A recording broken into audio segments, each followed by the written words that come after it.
Sziasztok! Szeretettel köszöntelek benneteket ebben a videóban.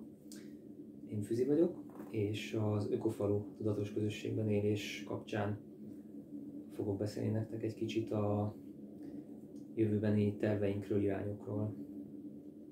Az elmúlt 2 hónapban 5 találkozást, 5 beszélgetést szerveztünk. Ezen időszak alatt több mint 600-an érdeklődtek a Facebookon. Összesen az 5 alkalommal kb. 130-an voltunk, és hát levonva azokat, ugye, akik többször is voltak, így 70 különböző ember jött el ezekre a beszélgetésekre.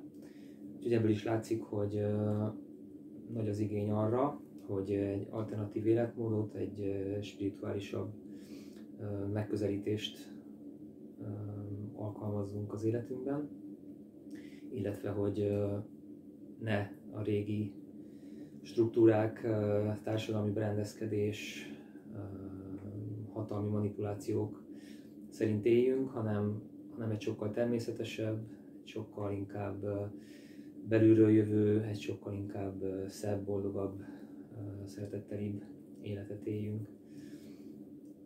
Elsődleges célunk ezzel a kezdeményezéssel, hogy létrejöjjön egy olyan közösség, ahol mindenkinek a spiritualitása az az alap, amire tudunk építkezni az emberi kapcsolatainkban is, illetve ugye fontos ugyanúgy az önismeret, az önfejlesztés, hogy azon az úton tudjunk járni, ami előre visz minket is lelki fejlődés szempontjából, és ugyanúgy előre vigye embertársainkat, szeretteinket, és így az egész emberiséget is.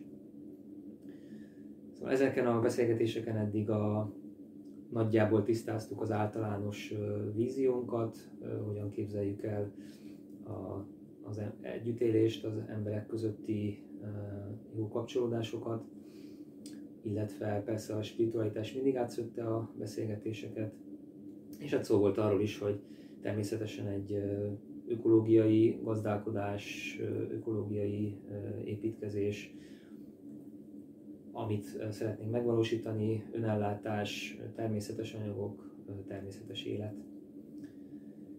Úgyhogy ezen 5 beszélgetést követően már arra gondoltunk, hogy mivel létrejött egy olyan kisebb közösség, vagy ennek a magja, ami elkezdhet most már nőni, fejlődni, hogy most egy ideig ezeket a nyilvános találkozókat nem szervezzük meg tovább, hanem kisebb körben, szűkebb körben elkezdünk még inkább közel kerülni egymáshoz, illetve elkezdeni a konkrét munkát is, azzal kapcsolatban, hogy milyen formát tud venni ez a kezdeményezés, aminek ugye az egyik fontos célja az, hogy találjunk egy olyan helyet, ahol le tudunk majd telepedni, ahol elkezdhetjük kiépíteni azt mondhatjuk ökofalut, vagy egy spirituális közösséget, egy olyan élőhelyet, ahol mindenki harmóniában és boldogságban tud majd a későbbiekben élni. És hát ennek természetesen át fogjuk beszélni az első lépcsőfokait.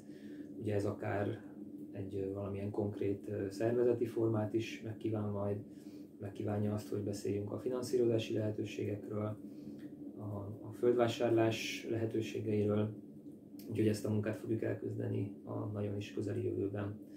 Viszont természetesen azt sem szeretnénk, hogy akik érdeklődnek ez iránt, a kezdeményezés iránt, akár azért is, mert már személyesen ugye részt vettek valamelyik vagy több beszélgetésen is, akár azért, mert pont mondjuk itt a YouTube csatornán láttátok a videókat, vagy valamelyik videót, hogy ezek az emberek, akik tényleg érdeklődnek, akik érzik azt, hogy amit mi próbálunk képviselni, ami számunkra, és így az alakuló közösség számára is fontos, tehát akiknek ez a szívét valamilyen módon megérintette, azt szeretnénk, ha továbbra is valamilyen módon együtt lennénk, addig is, amíg megnyitjuk újra ezeket a nyilvánosabb beszélgetéseket, vagy akár már ugye valamilyen közös munkát. Emiatt létrehoztunk egy Facebook csoportot, Egyelőre ugyanaz a neve, mint az események neve is volt, tehát Ökofalu tudatos közösségben élés. A leírásban is benne lesz természetesen. Ugye ez a Facebook csoporthoz lehet majd csatlakozni, viszont az a kérésünk, hogy egyrészt az kérje a felvételit ebbe a csoportba, akit ténylegesen érdekel, és aki el tudja képzelni azt, hogy egy spirituális közösség tagja lesz, egy tudatos ökofaluban el tudja képzelni az életét, és itt 3 kérdést fel is tettünk a jelentkezőknek, és ezeket a kérdéseket pedig azért tettük fel, hogy akár részletesen, akár hosszabban is válaszoljatok ezekre, mert ebből is kiderül számunkra, hogy mi az, amit ti elképzeltek a saját jövőtökről, illetve akár ugye a közösség jövőjével kapcsolatban is. Úgyhogy ebben a Facebook csoportban fogjuk majd megosztani a fejleményeket, illetve az, hogy hol tartunk, és aztán később pedig meglátjuk, hogy mit hoz az élet, milyen formában tudunk együttműködni így nagyobb körben is, mert mindenképpen az a cél természetesen, hogy akiket valamilyen módon megérintett már ez a kezdeményezés, ők is tudjanak csatlakozni, ha ők szeretnének, és hogyha ugye találkoznak a mi elképzeléseink az ő elképzeléseikkel. Úgyhogy ha téged is érdekel, akkor javaslom, hogy keresd meg ezt a Facebook csoportot, és válaszolj a csatlakozási kérdésekre. Majd itt a YouTube-on is valószínűleg 1-2 videó azért fog születni a közeljövőben is ezzel kapcsolatban. És aztán meglátjuk, hogy merre megyünk tovább. Köszönöm szépen, hogy megnézted ezt a videót, és nagyon szép napot kívánok továbbra is.